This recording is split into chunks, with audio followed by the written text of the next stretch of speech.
Hello, Rebels of the Sherpa Revolution. Normally, I start off this podcast by saying hi, but I'm going to start this one off by saying hydration. We know how important hydration is for our bodies. It's the thing that keeps us running, right? You want to be a well-oiled machine. You want to be running efficiently. You know what can help you run efficiently? Liquid IV. It is the category-winning hydration brand fueling your well-being, and the hydration multiplier is the one product that you are missing in your daily routine. It comes in a little stick that's a powder, and in just one stick, you get 5 essential vitamins and 2 times faster hydration than water alone. If you use it first thing in the morning, maybe before a workout, when you feel run down, maybe after a long night out and doing a little partying, you know what I mean? And even what if you have like a long flight or something like that and you just bleh, right? We all feel that way, bleh. So add this to your water, and that convenient packaging can go with you anywhere you go, even if you're going to the gym or you're traveling or you're at work and maybe you didn't have a great breakfast. At least it's something that will fuel you up in the morning, and there's a whole bunch of flavors that are available, like sea berry, strawberry lemonade, Concord grape, lemon lime, pina colada, tropical punch, watermelon, strawberry, passion fruit, guava, acai berry. Did I say that right? I never know how to say that. But those are just some of the flavors. Here's some statistics for you folks. 1 stick of liquid IV in 16 ounces of water contains 5 essential vitamins, B3, B5, B6, B12, and even vitamin C. And we all know how important those B vitamins are. It's got 3 times the electrolytes of traditional sports drinks. It's made with premium ingredients. It's non-GMO, and it is free from gluten, dairy, and soy. I'm going to offer you a great deal, Rebels.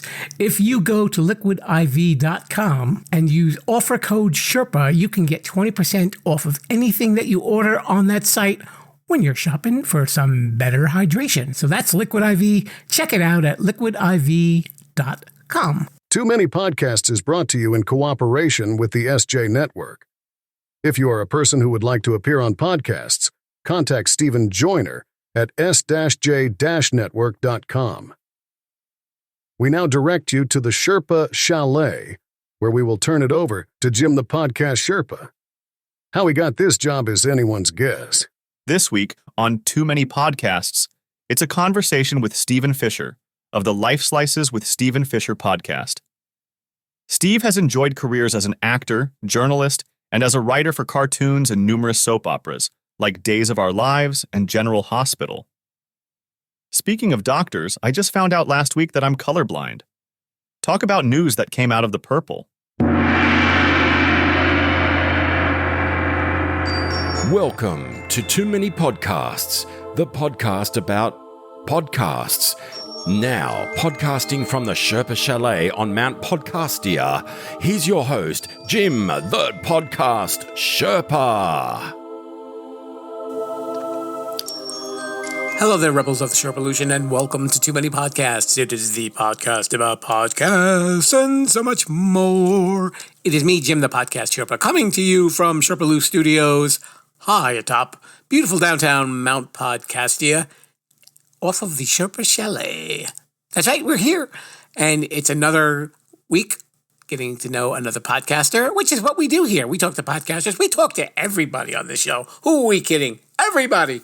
Yeah, well, maybe not that one over there, but we'll talk to just about anybody. And even our guest today. Who's our guest today, Sherpa? His name is Stephen Fisher. He is the host and creator of a podcast called Lifeslices. One word. Remember, one word. And in this podcast, he gets to talk to fascinating people all around the world. And they've all got amazing stories. And I think what's really interesting is that Steve himself has led an interesting life. So I got to spend a little time with him and get to know him. And you're going to enjoy this. We really had a lot of fun, and he told some really interesting stories. So it's something you definitely want to stick around for. And of course, after our interview with Steve, what do? We know what to do. We're going to be heading right into Sherpa Samples, where we will be talking about what's out there on the podcast charts. But first, this is the part you're really going to like, folks. I promise you. My conversation with Mr. Steve Fisher of the Lifeslices podcast. Hello there, Rebels. We are in the conference room of the Sherpa Chalet, and my guest today is an author, an actor, and a podcaster who is the host of a podcast called Lifeslices, where he gets to talk to people from all over the place about all sorts of different subjects. His name is Steve Fisher. He's an hour away from Canada, just in case he needs to make an escape from this interview. Exactly. Steve, welcome to the show. Thank you, Jim. It's nice to be here. And I'm not afraid of the interview as much as I am about our country's political situation. Okay. That's why Canada seems good. Okay. We stay away from the politics here, so you don't have to worry about that. That's fine. Yeah, I don't want to. I notice I didn't mention which way, you know. So I think we could be in trouble no matter who wins. But you never know. You never know. So now, originally, you were an author. I was a writer. I wrote for TV and film and stage. Okay. And I still do. Not as much for TV anymore because when I left wonderful, beautiful, sunny Southern California, it was forget about writing for TV if you're over 40. And a year after I moved up here, a friend who was a writer called me and said, "Remember that thing about forget about writing for TV if you're over 40? I said, yeah. He says, now it's forget if you're over 35. So I said, well, it's a good thing I moved when I did. What shows were you writing for and what movies? I ended up writing a lot of daytime TV, Days of Our Lives, Young and the Restless, General Hospital, some that are no longer on the air that you probably never heard of. Mm-hmm. And then I did a lot of animation work and wrote for She-Ra, Princess of Power, and New Adventures of He-Man, and a very weird show called James Bond Jr., The Adventures of James Bond Jr. It's like, when I first went in for the meeting, I said, well, James Bond was never married, never had a child. They said, no, it's his nephew. It's his nephew, but he's James Bond Jr. How does that work? I don't think I want to know. Did James Bond have several brothers that were also named James? Evidently, I don't know. Everybody in the family was named James, so not it's sure like the how George Foreman family. Yeah, exactly, but without the grill. I think maybe that grill needed to be a little bit safer, don't you think? I think so. I had one of those things once and almost burned the house down because I kept putting charcoal in it in the middle of the kitchen, and I guess you didn't have to really do that. I never understood why did they at least put a little meter on it so you can see exactly how hot the meat was getting. It was like, no, that wasn't necessary. No, but then you always had that meat thermometer. Remember that thing you would just stick in? And I always felt guilty about doing that. I go, we're doing enough damage to this poor piece of meat, and now we're jabbing it with this thermometer thing. Although I never had a cut of beef complain. that is always a worthwhile thing to aspire for, sir. Right. But now I don't even eat beef anymore. You know why? I learned that cows love to cuddle. After I learned that, I said, I can't eat something that likes to cuddle. Hey, I guess that's as good a reason as any. Yeah. If I ever find out vegetables like to be cuddled and chicken, I'm in real trouble. Running out of things to eat. That is very true. So, after you did your writing, you retired from that. Do you write books also, or? I am working that now. I've started about 5 different books, and I've yet to complete one. My daughter keeps accusing me of being ADHD, and I said no, I don't think I am. I just can never finish anything. So, because I'll start a book. And I start writing it, and I'll get a few chapters in, and then they go, oh, wait, I got another idea.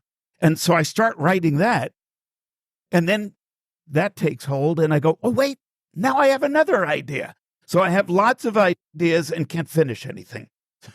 But all the different ideas wouldn't fit in one book, though? You're going in a lot of different directions? They wouldn't go together at all. It would make Monty Python seem little too unstrange if I put all the ideas together. They're totally different things.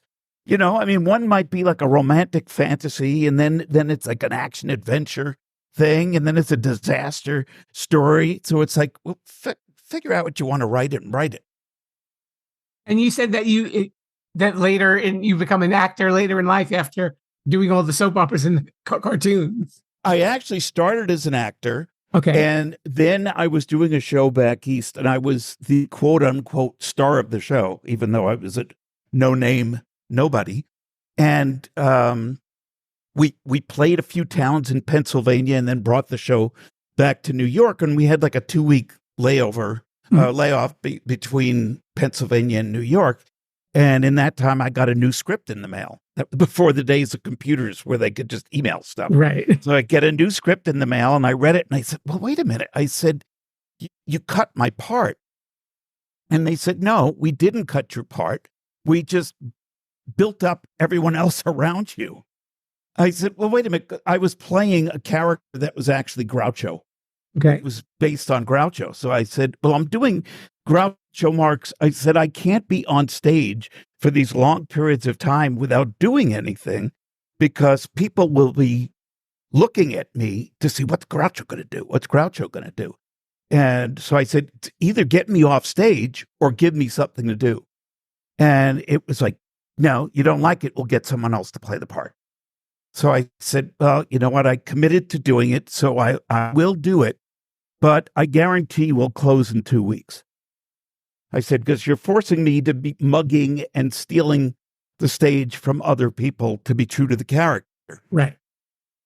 So I did that. And yes, I was doing all this other just physical shtick on stage without lines. And so people were watching me and it was detracting from the main part of the scene. So I was almost right. We didn't close in 2 weeks. We closed in a week and a half. Beat him by 4 days. Right. So after that, I said, forget it. I'm going to writing. Because I'm part Polish and thought that writers had more power. Well, I guess it probably depends on the situation, right? Right. Yeah, you don't. That's why all TV writers tend to become producers, because you don't really get the power till you become a producer. As the writer, nobody cares what you have to say. Right. And I guess that when you're writing for like a soap opera, is it like a crazy pace that you're working on this one character storyline and it goes all over the place? It was totally nuts because we were working on scripts 2 weeks ahead of taping, and the taping was 2 weeks ahead of air. So you're talking about a month between working on the scripts and the time the show airs. So people would ask me, do you watch the show? I said, no, I can't. I said, because it just confuses me. Right. Because I'm a month ahead of them. And then I watch the show and I go, wait a minute, we did that already. Oh, no, we didn't do it. Yes, that was written a month ago. I hope you didn't walk past, maybe you see people in the store watching TV and going, don't get too attached to that character. No, in fact, I was under contract. I couldn't talk about the show. Right. And we were not supposed to say anything. So, people would ask me and I say, I can't talk about it. And then one time I made the mistake, one of the shows I was on, we had a barbecue at my house and I invited the writing staff, and I had gotten friendly with one of the actresses on the show. So I invited her and her husband, and Monday, going to the office, I get called into the head writer's office and they said, you can't do that. I said, what can I do? You can't associate with the actors. Really? Why? It's like, because they'll just be lobbying for their part and what they want to do, and you can't commit to anything, so it's like, okay, I won't be friendly with the actors. Wow. It's surprising now, where, especially with soap operas, that, they take everything to a relatively good extreme with, bad things happening to people and stuff like that. Yeah. It's such a top secret atmosphere. It was ludicrous, actually, some of the stuff. And we did, when I was on Days of Our Lives, we had, I forget, it was like it might have been the 25-year anniversary or something. And we had a big party. So I wrote special lyrics to Comedy Tonight from Funny Thing Happened on the Way to the Forum. And it made it Tragedy Today. and it wrote all these crazy things that happened in the show, and the writers put the together, and we performed for the whole cast and crew. And everybody was just cracking up because you would have stupid things. I mean, most soap operas, when they get to the summer months, they want to appeal to a younger audience. Right. So they'll always bring kids in. But there was an instance one time where somebody had a baby. The baby was kidnapped. When they got the baby back weeks later, it was a teenager. It's like, how the heck did they do that? Were we going to science fiction now? It's like, I don't understand how that happens. The magic of soap opera aging. Right. You know, somebody would go off, an actor would actually leave the show, but they'd write the character out for a few weeks. And when they brought the character back, it was played by a totally new actor who didn't look anything like the original actor, different size. It's like, well, boy, how did that work? That was a weird car accident. Look at what it did to this guy. A really strange puberty mixed in with a car accident. Right. He got taller. He got moles on his face. It's like, what the heck? How did this happen? And all the tattoos that they had are mysteriously gone. Right. Well, yeah, you don't show, well, in those days, you didn't show tattoos in shows. We actually did a storyline. I won't mention the show or the actress, but we had a character killed that was supposedly this one character. And when they found out the truth, it was actually a twin that had gotten killed. But fans got so upset about killing off this main character that they picketed our office. So we're looking out the window at all these people, you know, out there picketing for killing off this character. And then actor who played the part is standing behind us, who had their PR person set up the whole thing. It wasn't even a real protest. Like, this is just a crazy world. And it was like the bizarro world of showbiz, because you have all these actors on soaps who are superstars with their audiences, and most people have no clue who they are. Yeah. So it's kind of like, you know, running into a star from another country. And that person might not be able to walk down the street in their country, but in our country, nobody knows them. And it's why so many stars in this country go to other countries, because they can walk around and not be bugged by people. Yeah, that's an interesting point. And I guess especially with soap operas too, they have such a specific target audience, and people just, like you said, they kind of cling to these characters. They relate to them, even though they're going through things that, maybe 5 things in 1 week that'll never happen to them at all. Yeah, I mean, it's totally nuts. There was an actor years ago. I don't remember who the actor. It was an actress, and I don't remember the character name or anything. But they killed her off on the show, and a woman came up to her on the street, and it's all upset and distraught, and go, "Betty, why did you die?"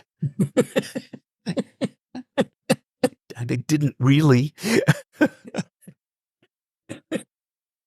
So how did you fall upon doing a podcast? I guess there's probably a natural extension of having lived in a couple of crazy worlds. Well, yeah. And I also, I did radio years ago, and back when I was in college, and I loved doing it.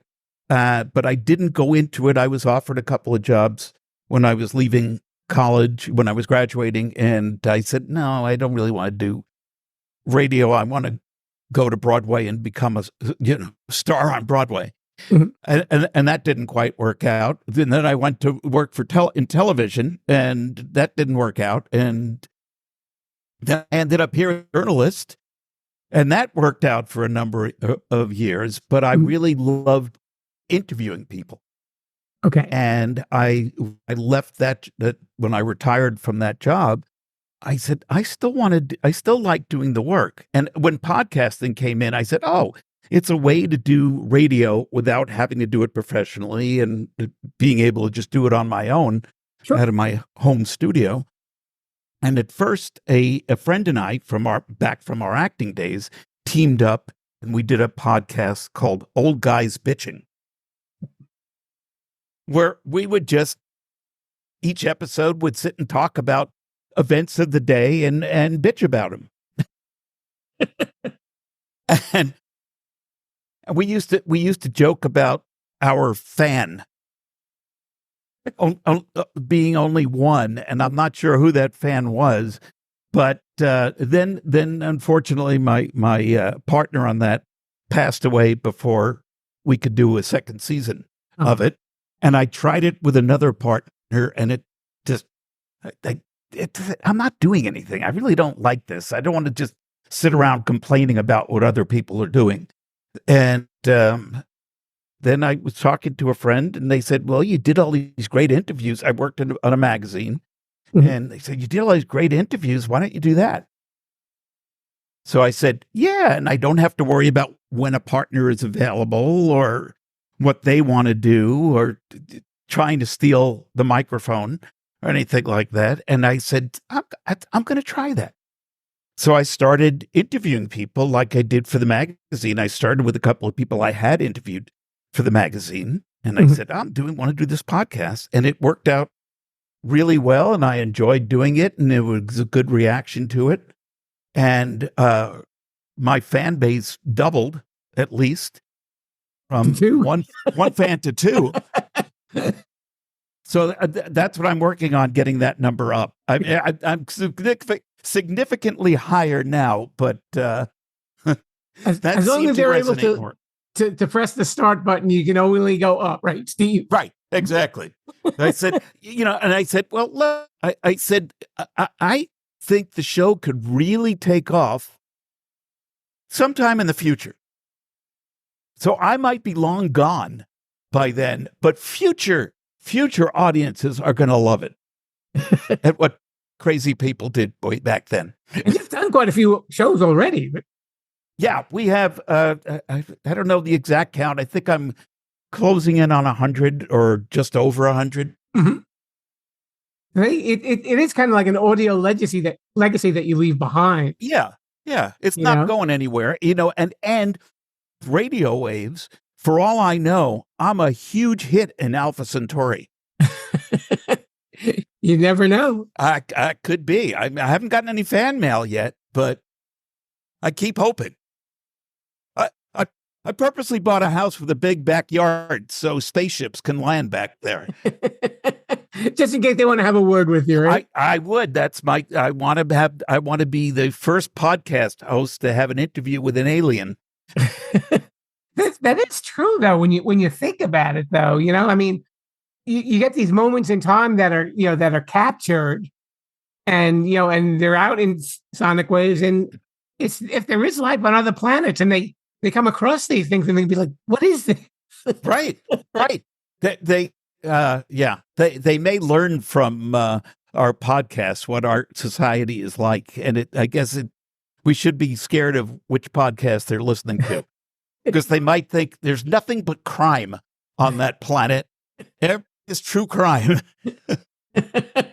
If they heard mine, they'd be like, are any of them talented? Do any of them tell good jokes? Yeah. What is there? I mean, I think my favorite podcast to listen to is Smartless. And I love the camaraderie, and they get some interesting conversations with guests. And it's a lot of fun, but it's like, if you don't know who they are, we know them as celebrities. The three hosts are all names to us, but to people in other countries or other planets, they have no clue who these people are. Just these goofy guys talking about weird stuff, including bowel habits and weird diets. Yeah. It's kind of interesting, though, when you think about it, though, because aliens have no context when they're going to be listening to a podcast from Earth. Right. But yet sometimes when you talk to somebody and you go, I have a podcast, and they look at you like you've got two heads. Like, well, wait a minute, what's a podcast? Right. Well, you get that on this planet, too. I mean, there are plenty of people here who don't listen to podcasts. And people say, oh, I'll have to listen to that. And then it's like, well, you have to down and actually find it and then hit go. to listen, that takes a little effort. As opposed to TV, you can just turn it on and something's there. Might not be good. Yeah, I've had guests who thought that we were live, and I was like, no, can't be live right now because I wouldn't be prepping you right on with the microphone and everything like that. You're like, go, talk now. Yeah, people do that. And then people will ask me when we're doing that, is this audio or video? I said, yes. And they go, what? I said, well, it's an audio podcast, but we will be doing the interview via video. Mm-hmm. And they go, good. So I don't have to look good. I said, well, I might use a piece of it for like promotional purposes or something. So whatever you need to do. Some people really are so concerned with how they look. And I remember in the early days of video calls, I couldn't even get my mother or my sister or my aunt to do a video call because, I don't look good. I don't look good on camera. And I go, well, no one's going to see it but me. Well, I got to do my makeup and my hair. No, you don't. It's fine. Yeah, I've had a few people who, they were happy. They were so happy that it was just audio, my podcast. And they're like, I'm in my pajamas. I'm just turning the light off of Zoom. I said, but you'll hear my voice. I was like, okay, I can hear you. We're good. Right. Well, there always used to be that question mark in our minds long before, back in the days when TV newscasters, all they did was sit at a desk and look into the camera. And you always, they'd have a jacket and tie on top, but you had no clue what was on from the waist down. They could have been sitting there naked for all we knew, but they had a jacket and tie on. Now that they have them up and walking around, they can't do that anymore. But I still, every so often, I'll be watching the news and I look down. Oh, the weather guy's wearing sneakers. Okay. It's funny. I think especially when I first started doing the podcast, and, I'd hear from other podcasters, and the thing that they were so self-conscious about was they didn't like their voice. Yeah. Well, that's why I don't listen to me. I only listen to my guest or guests. That's an easy way around it, right? Yeah, exactly. I will just, and after I edit, and then I have to go back through it, and I keep skipping by 10 seconds. So it's like, okay, I heard that guy. I don't want to listen to that guy. That's me. I know what he sounds like. I just learned to live with it. To me, it's just been a point of acceptance. Like, that's my voice. I know I don't sound like that, but this is what everybody else is hearing. So be it. Right. But nobody knows what they sound. Most people don't know what they sound like. Right. Even if you're talking on the phone, you're not hearing yourself. You're hearing the other person. And so even in a one-to-one conversation in a room, we're talking to somebody, we hear their voice. We don't hear our voice as the other person hears it. So when we record it and play it back, I don't know anybody who doesn't go, oh, that's what I sound like? Oh. Yes, you do. You can take lessons. You can make it deeper, make it a little more resonant, make it a little clearer. But sorry, that's how you sound. Yeah. And if all else fails, there's always editing software. Yeah, exactly. It's little voice tuners. Oh, they're welcome to the podcast. Well, yeah, and radio people tend to put their voices lower and speak. I interviewed an actor, a British actor once, a guy named Ian Glenn, who was in Game of Thrones and done lots of stuff. And it was a phone interview, and I called, he answers the phone, and I go, yeah, is Ian Glenn there? Yeah, it's Ian. Ian. And I said, Steve Fisher, and the magazine I was interviewing him for, and I said, you don't sound like you. He says, oh, because I'm not acting, right? His voice was a little more casual. It wasn't quite as robust as he was on Game of Thrones. It's like, okay, who am I talking to? Well, I guess they don't need that voice if they go into like Burger King, like, I'll have the fries. Right. That's why people have no clue who they are. That's it. Right. I always wonder, and I don't know how the age of your listeners, but Mel Blanc, who used to do all the cartoon voices, Bugs Bunny and stuff like that, I wonder what he sounded like in real life. Yeah. And if he ever ordered, I'll be in for a pizza. Wait, can I get pepperoni on it? And I go bleep, bleep, bleep, bleep, bleep, bleep, bologna sandwich. yeah. It's like, hello, I'm here for my pizza. What? That's not the guy who called and ordered here. But that I wanted, I want to do that sometime. It's like interview somebody, and because I reach out to people via email or messenger or whatever, so they don't hear my voice. They don't hear it until we actually meet on Zoom to do the podcast. And I'd love to just set this up with somebody, and then when they get on, going, Oh, hi, you ready to go? Welcome to the show.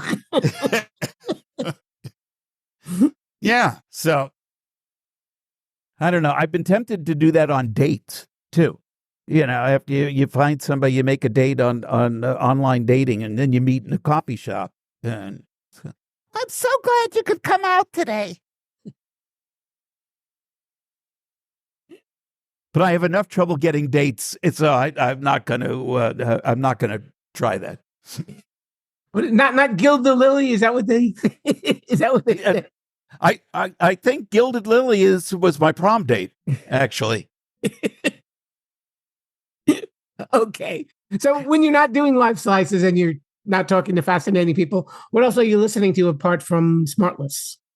I actually don't listen to a lot of podcasts because I usually don't have the time for it. Mm-hmm. But I will listen to true crime. There was, I actually can't remember the name, but there was a podcast where the woman would talk about different Hollywood legends and stuff.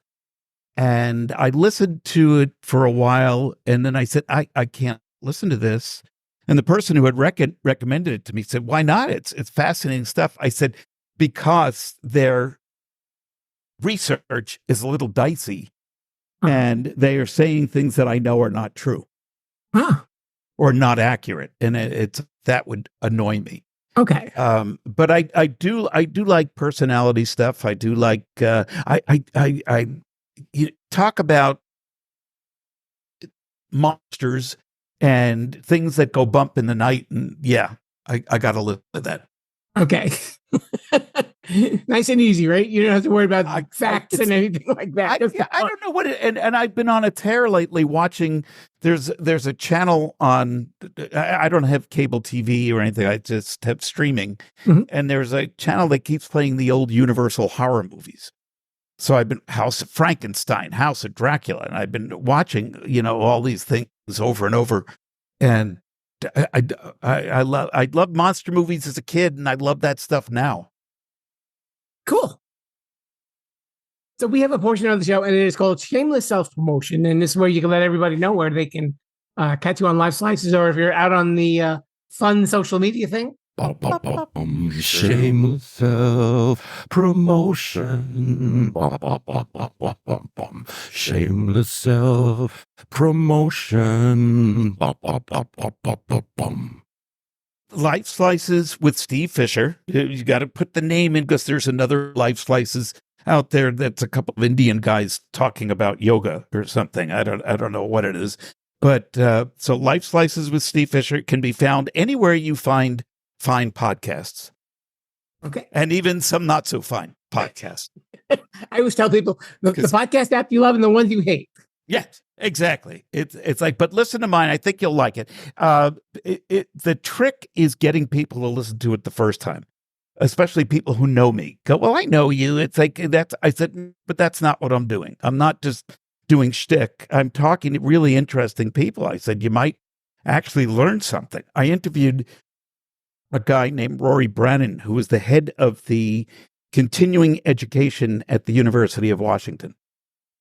And we were talking, and he said, you're actually doing continuing ed. I said, what? He says, yeah, your show actually, it talks about a lot of different subjects that gives people information on things they might not otherwise have known about. And I love doing that. I mean, I love opening people's eyes. I like, with my show, I like interviewing people that other people haven't heard of. Mhm. Occasionally, I'll try to get a guest who's a bit more of a name or something, who appears on a lot of the news shows. But for the most part, those people have an audience. People know them and know what they have to say. I like finding people that don't have that wide audience, Sure. but have something fascinating to talk about. Yeah, and that's probably more often the case than not, right? The unheard voice can be very Right. interesting. Exactly. And it's feeding my curiosity. Mhm. It's like people say, how do you get your guests? I said, I do a lot of reading online. Mhm. And just trying to find intriguing stories, inventions, accomplishments, scientific advances, whatever they are, and then get the person responsible to come on the show to talk about it. And I said, and that feeds my interests and my curiosity, and hopefully other people's as well. But in the meantime, I also try to just have people who have something positive to say. Sure. If you watch most news channels, especially the cable news channels, you walk away ready to shoot yourself because life is just not worth living. It's awful out there. Nothing's working in government. Nothing's working in society. It's like, what I try to find the positive. Yeah. It's like, find the people who are doing really intriguing things. I had a woman on the show, not a name or anything, just a woman in England who decided she wanted to spend a year being nice to people, complete strangers. And she would just find people on the street and do errands for them, or, carry groceries for an elderly woman, or take someone and drive them where they needed to go because they didn't have transportation. It's stuff like that. And I said, there are some great people in the world doing some great things.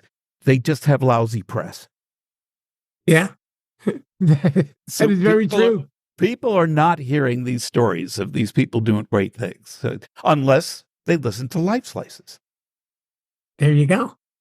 See, you have provided a beacon for them, my friend. I hope so. That's what I like to. Speaking of a beacon, the very first guests I had on the show were a husband and wife team of lighthouse keepers in British Columbia. Huh. They lived together. They're man and wife, but they maintained this lighthouse. And I said, I was intrigued by that, and I had interviewed them for the magazine, and they were fun. And I said, okay, let's do this on the show. They don't do it anymore, but they've retired from that, by now. But at that time, they were doing it. And I said, that's not something you come across every day.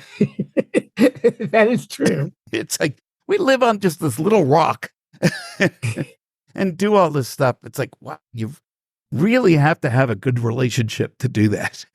Absolutely. Can we tell everybody that we jumped over into a new Zoom meeting, Steve? If you'd like to, we could have just kept talking and nobody would be any the wiser. That's right. We're taking them behind the scenes, though, right? Yes. There will be an edit. So if you hear a click, we didn't do it right. That's right. Or are we fooling everybody and it's one bit recording? Right. And we're just making it sound like it's two recordings. Yes. Not only did we record this over 2 sessions, but it was over 20 years. So we've been preparing for this day in podcasting for decades. That's right. It's like that documentary when they did the kids who were 7 and then when they were 14 and 21 and 28. Yes. I don't know. I would forget who they are from that time. I could never do that. Yeah, I think that'd be a little tricky for me too. I had enough trouble when I was getting ready to do this with you. I was thinking, well, if he asks me about all these individual people, I don't remember any names. But for the most part, there are a lot of like stuff I did 3-4 years ago. Mm-hmm. I don't remember those people anymore. it's not my, every so often I will have a guest who I will stay in touch with. We really hit it off. Sure. So we will communicate every so often. There was a guy in Iceland that I interviewed. And so when the volcano went off, I just checked in with him to make sure he was okay. Mhm. Oh, thanks for checking on me. And it's like, he's my new buddy over in Iceland. And so if I ever go to Iceland, I might have a place to stay. There you go. Hey, never hurts to network, right? Exactly. That's why I try to interview people in every country. So then, I can call, hey, I'm going to be in your neck of the woods. Want to go to dinner? You're paying, of course. So out of the guests that you do remember, is there any few that really, really stand out that like you were just kind of like, wow, when you were done with the interview? Yeah, exactly. There was a woman in the Bahamas who she herself is, I believe she's Spanish or Italian. I don't know. I get all those foreign languages confused. So Okay. I'm not sure. But anyway, she lives in the Bahamas now, and the show was called The Shark Listener.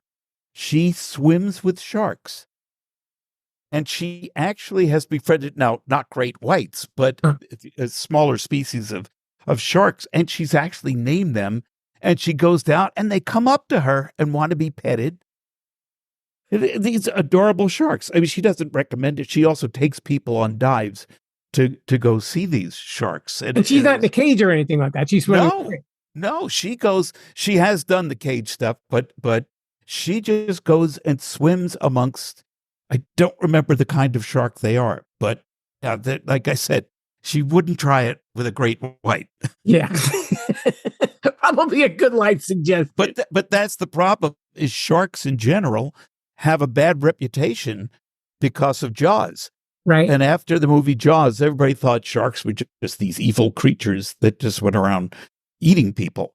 And they don't do that. I mean, even great whites tend to stay away from humans. They don't really want anything. If they eat a human, it's by accident. Right. They see the shadow and they think it's seals. Yeah. Think it's a seal and they'll attack it. But they don't say, oh, good, a human. I'm going to have a leg of human. It doesn't work that way. But they get bad reputations for it. So she was fascinating. And I wanted, every so often there's somebody, even though the interviews are usually around a half hour to 45 minutes, there have been some people, I won't mention names or even the episode, that I wanted to turn off right after I said hello, and others that I wanted to could talk to for days. Sure. And if every so often, a few times I've actually done a two-parter because somebody was so fascinating that I said, and had good information, that I said, let's do another episode. So, but they are, then there was a woman I spoke to who runs the Diane Fossey Gorilla Fund. Okay. And so she's spent a lot of time with gorillas, and I have been a gorilla nut my entire life since seeing the original King Kong on TV when I was a kid. And I've always loved gorillas. When I did see the original King Kong, I was 5 or 6 or something. And it was on a thing, I grew up in New York, and there was a thing called $1 Million Movie, where they would run it like it was a movie theater. Right. And they'd have 2 every night of the week. They have 2 showings of a movie every night of the week, and then 6 or 7 on Saturday and Sunday. And so you could just keep watching something over and over again. And I was watching King Kong, and the end came. My father came into the room, and I'm sitting there crying hysterically. He goes, "What happened? What's wrong?" I go, "They killed King Kong. He didn't want to go to New York. They made him. He was fine on his island. Why did they just leave him on the island?" And I was all upset. That's how I knew, even as a young child, that I was a liberal. But but I've always been fascinated with gorillas. I would have a pet gorilla if I could, if they allowed it. And so when I was interviewing her and talking all about their guerrilla work and researching and out in the wilds with the gorillas, it's like, okay, I could listen to this all day long. So do you have like a dream guest that you haven't yet spoken to? I have reached out and tried to get Abraham Lincoln on the show, but they keep telling me he's not available, and I don't understand why. I hate when that happens. You must have a good publicist. Yeah, I guess it's like, but no, come on. There are people. Yes, I would love to have Neil deGrasse Tyson on, and I have reached out to him and gotten no response. Who else? There have been people that I've talked to who have said, "Oh, we don't have time. We don't have time." And well, make time. It's like, do you know who I am? They go, no, we don't know who you are. I said, well, join the club. But still, it's like, I said, I'm still working on it, on who I am exactly. But I haven't found a good therapist yet.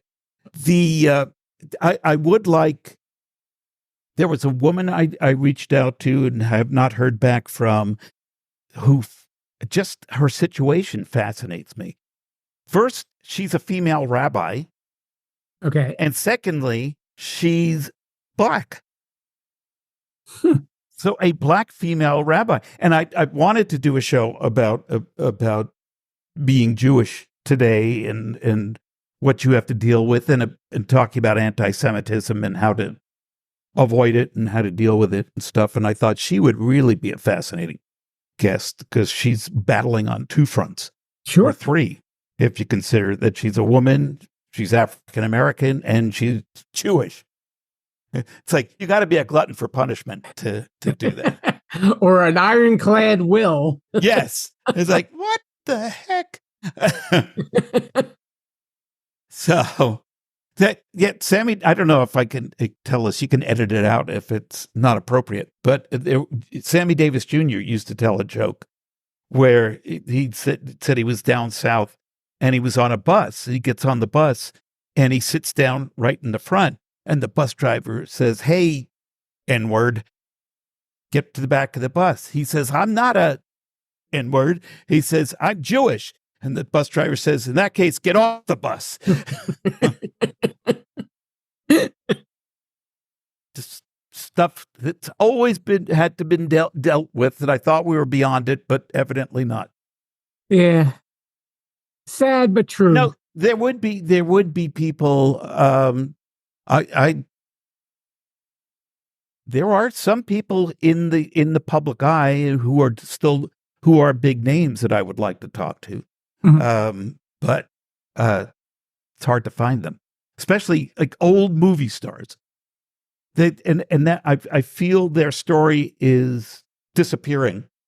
Yeah. As how many are left? I can't even think of anyone who's still alive. Robert Wagner's in his 90s. So, and he was a relatively young guy when I was young. He's considerably older than I am, but still, when I would watch a movie as a kid or something and see an old movie, he was a young guy.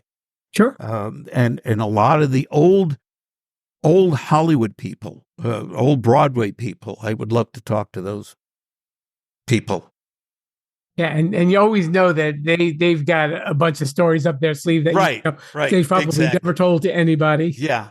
Yeah. And a lot of behind the scenes. I had a guy on my podcast who was a Canadian speechwriter for various Canadian prime ministers. Mm-hmm. And then he wrote a book on Jimmy Carter and interviewed Jimmy Carter. And he was an interesting guest and had a lot of stories to tell. That's what I like to find, people like that who have done stuff that most of us haven't even thought of. Yeah. Well, there you have it, folks. Mr. Steve Fisher, he's the host of Lifeslices, and you can hear it. Of course, if you've got a podcast app right in front of you because you're hearing this, so you can hear Steve. Thank you.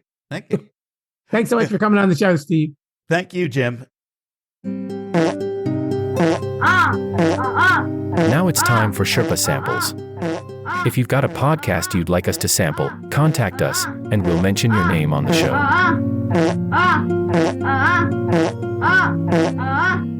It is time once again for Sherpa Samples, and it is the portion of the show where I get to listen to some of the podcasts that are out on the podcast charts and fill you in on them. And it's not usually my place to review them, but just really to let you know what these podcasts are all about. You know, sometimes you see a title and you're like, what is that about anyway? Well, I'm here to tell you. But I have to say, this week is a little bit different because there are two that I really have to kind of voice of an... Sorry, dropped my microphone. There are some that I really do want to voice an opinion about because, a lot of these podcasts were kind of long. I actually think I spent about 11 hours of listening to these 10 podcasts. So I get pretty busy with them. So let's get started. The first one is Varnamtown, and this is a story featuring actor Kyle MacLachlan, and it's a story about a small town, Varnamtown, in North Carolina that apparently was used by Pablo Escobar to smuggle in drugs. And the podcast goes into all the different stories about how this came to be and what happened with that. But they did it under everybody's nose, so who knows? Even mine. ZOE Science and Nutrition is obviously a show about science and nutrition. The episode that I listened to was about something called SIBO, which is an overproduction of bacteria in the small intestine. And it's really interesting because it does affect a lot of people, and it does give them a lot of digestive issues, so they were discussing that. So we got a little science in this week at the Sherpa Chalet. Black Box is a little technology as well. It is how AI affects people's lives. Doesn't really look at it in a negative light. The episode that I listened to actually had to do with AI and people who had cancer and the positive effect that AI had on it. The Spy Who, I believe, is presented by Wondery, and it's all true stories about real-life spies. And of course, naturally being a spy podcast, I had to listen to the episode about the spy who inspired James Bond. And this was during World War II and how they fooled the Germans into thinking there was going to be an attack. And then ultimately there was the attack on Normandy that the Germans did not expect. Check your history books. It's in there. Midnight Burger is a unique one. Believe it or not, it's a science fiction podcast that has to do with a lot of time travel and a lot of weird out of space kind of things. It's listed as like a sci-fi comedy. It's definitely a unique sort of thing. It's almost like a role-playing podcast when you listen, but it really isn't. But it's definitely done in the style of one. And there are a lot of unique stories and episodes within this podcast. So if you're into sci-fi, maybe this is a podcast that you would like to check out. The Woman's Game is the title of a podcast about women's soccer. And it actually featured a retired soccer player interviewing another retired soccer player. I got to tell you, I really don't know a lot about women's soccer. I probably know even less about women's soccer than I do professional football. But it was an interesting interview. The two athletes who were involved in the interview were Sam Mewis and Megan Rapinoe. So I don't really know much about their careers, but they are friends, and I guess I believe they were also teammates as well. So they were doing a lot of reminiscing in this interview. It was a pretty good interview if you were definitely into women's soccer. But like I said, I know nothing about it.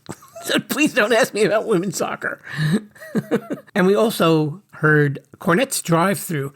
It's very similar to the other podcast called The Jim Cornette Experience, hosted by, of course, Jim Cornette. And I think it's the same co-host, if I'm not mistaken.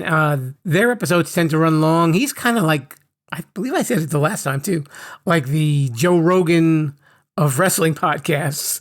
I think that episode was like 2.5 hours long, and he's got a lot to talk about. He's an interesting cat. He's been in the wrestling biz, I think, for well over 40 years. So there's definitely a lot for him to talk about.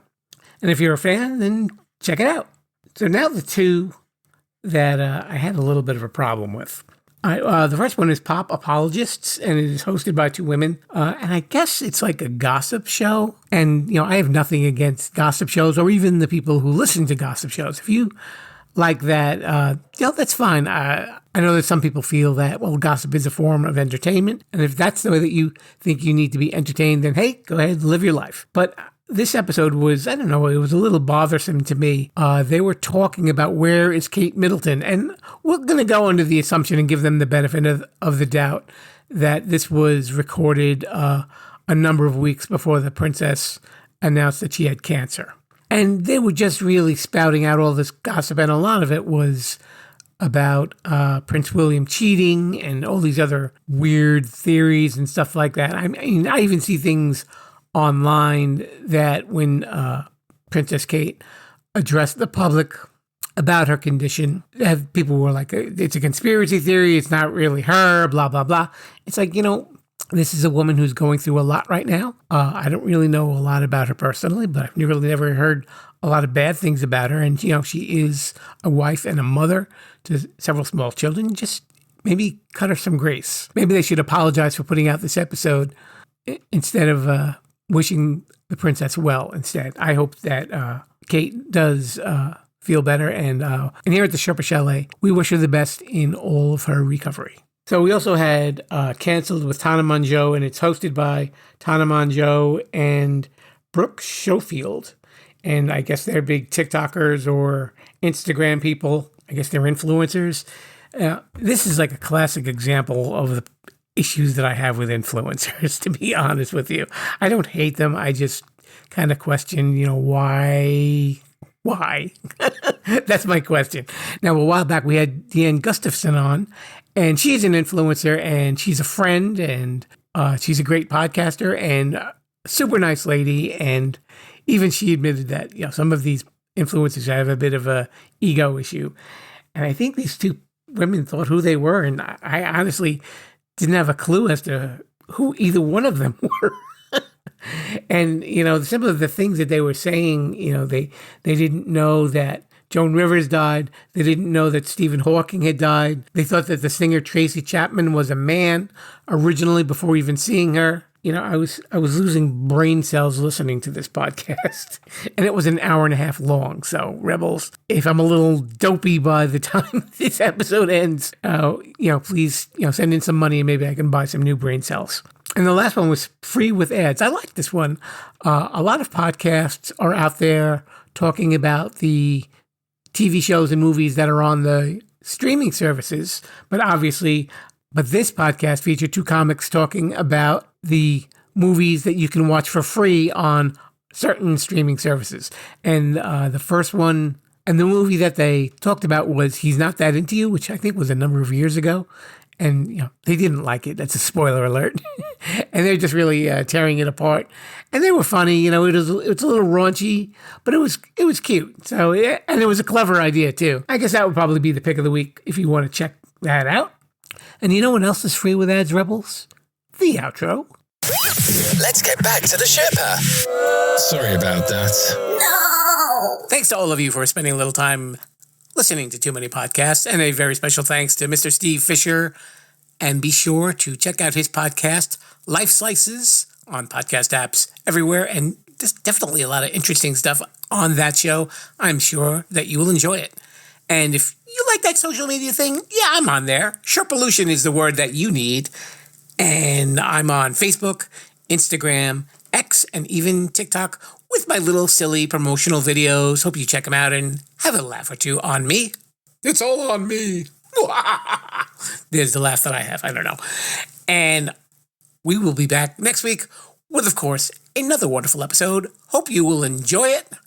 And until then, I say to you, Rebels of the Sherpolution, Viva la Sherpolution. Thanks for listening to Too Many Podcasts. Please disperse. You can go home now. I said you can go home now. Viva la Sherpolution. Viva la Sherpolution. Oh. I'll come back now, you hear?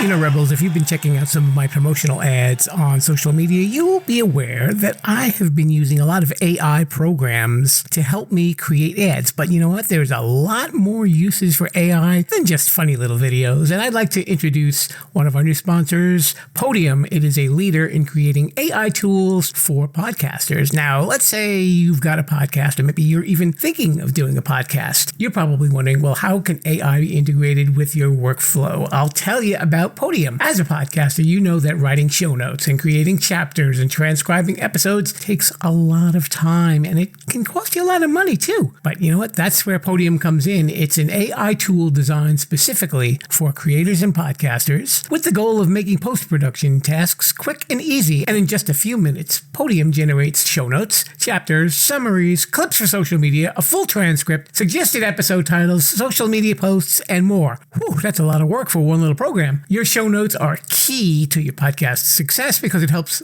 new listeners find your podcast and they'll know if it's a fit for them. You know, kind of like Too Many Podcasts. It also improves your SEO, that's your search engine optimization. Ooh, big phrase there. And overall accessibility. And with Podium, you can focus on creating a great podcast and let Podium's AI do the heavy lifting. But Podium isn't just for solo creators and podcasters. It's a game changer for editors, producers, marketers, agencies, and production studios. Teams that use Podiums are able to increase workloads, decrease turnaround times, and improve their quality. How does it work? Very easy. First, go to Podium's website, and you'll see that link that's right there in the show notes. You get 3 hours free just to try it. Pretty cool, huh? And using that link also supports this show as well. And you know what else happens? Because I'm a good guy. You use my link, you will get 50% off for your first month. So visit the site, upload an MP3 file, and download your files. And that's it. And if you need anything else, you can use Podium GPT to generate articles and any marketing copy you might need in seconds. Instant show notes, transcripts, chapters for your podcast or channel. This will level up that podcast. So check out Podium today.